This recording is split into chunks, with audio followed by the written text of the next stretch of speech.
Development is one of the most scoring and conceptual areas in CTET and state TET exams.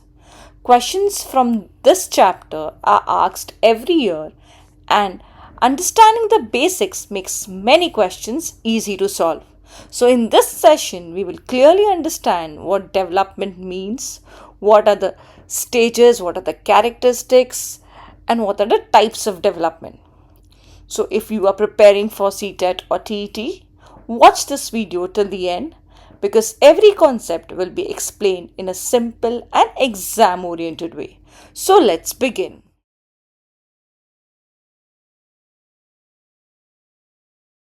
So, the key factors, the key points that we are going to study in today's lecture are the concepts of development, the characteristics of development, the types of development, and the stages of development.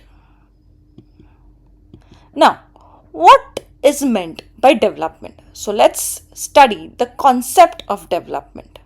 When the word development is used, the very first thing that comes to our mind is growth. But development is not only about growth. See, growth is one aspect. Now, basically, when you grow physically, mentally, and in your emotional state, and ultimately attend maturity, that's when you are said to be developed. That is, you attain development. So basically, development is growth and maturity. So when you are having these two qualities, it is said that development has occurred. Now, development is a qualitative and a quantitative change. So what happens is, the word development indicates the changes related to the growth and the moves towards maturity. That is why, according to E. Herlock, it is said that development is not limited to growing layers, but it consists of progressive series of changes towards the goal of maturity. So, that definition gives us the crux of development. Next, we'll see what are the characteristics of development. The very first characteristic of development is that development continues. That means it is a continuous process. Now, the process of development basically starts from conception until the individual reaches maturity. So, it follows from birth to maturity. So that is why it is said that it's a continuous process. The next characteristic we see about development is it follows a sequence. It is qualitative as well as quantitative. Now, it follows a sequence means, see, the development doesn't happen randomly. It happens in an orderly manner. Now, initially, a child is born, so it's an infancy stage. Then the child goes to the early childhood, late childhood, adolescence, maturity. So, these are stages that follow one after the other in a particular sequence. So, we say development occurs in a sequential manner.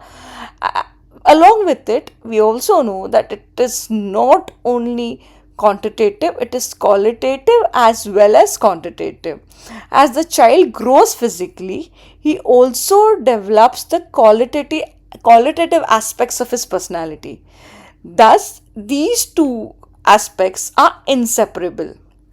Next, we see that it is affected by number of factors. Now, what are these number of factors? The social environment, the physical intelligence, the gender of the child. These are the factors that affect human development. Now, we all know that development is a complex phenomena.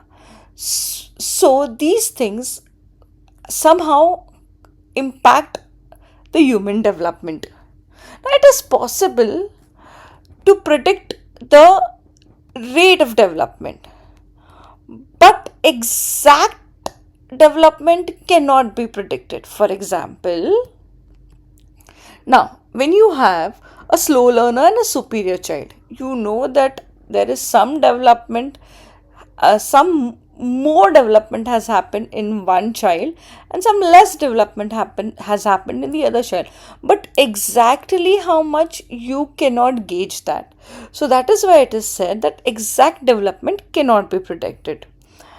Next we see that individual differences is seen. Now individual differ from each other in the pattern and the rate of development.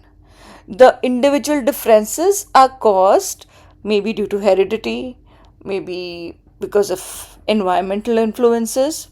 So we can conclude that there are individual differences when it comes to development. So these are the certain characteristics of development. Next we see the type of development. Now the types of development are physical, cognitive, social and emotional, language and moral. Now when we talk about physical development, it is the most recognized and observable change that we can see. Now, see, basically in physical, there are two types of skills. One is your gross motor skills and one is your fine motor skills.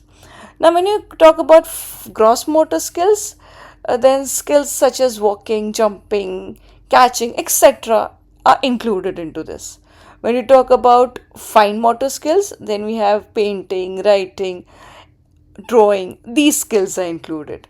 So, what happens is when you have these two types of development, we consider it under physical development, and basically the child's health and nutrition also matters when it comes to physical development. Next, we talk about cognitive development. Cognitive development basically focuses on how children learn and process information. Now, when the child grows, what happens is he understands his environment by using his senses. Now, once he sees, hears, touches something, he learns something and he registers that information in his mind. And afterwards, he's efficiently able to retrieve that information from his memory. So, this development indicates that the development of intelligence has occurred. Storing information and retrieving it at the right time means the person's intelligence has developed. So that comes under cognitive development. Next, we'll talk about social and emotional development. Now, these are the indicators of sound social development among children. That, as we all know, that young children enjoy company of their friends. They develop social skills like sharing, cooperation, patience, etc. by interacting with their peers, their friends. Next, we see the language development. Interaction with one another through various methods of communication like writing, speaking, sign language, etc. come under language development. But above all these methods, there is language which is used as a tool of communication. It uses words and symbols to express thoughts, desires, and feelings. The last development that we see is moral development. Moral development deals with the development of ethics and ethical norms, the values that a child learns, and the ability to judge and act morally. Children cannot make moral judgments until they have achieved a certain level of intelligence. The ability to know what is right, what is wrong is called as moral development. Next, we see the stages of development. Now, stages of development are basically classified as infancy stage, childhood stage. Now, the childhood stage is further divided into early childhood and later childhood. Then we have the adolescent stage and adulthood stage. These stages are very important from examination point of view. So, we are going to do these stages in much more detail in the upcoming videos. So stay tuned as we come up with more videos in future. Thank you for watching.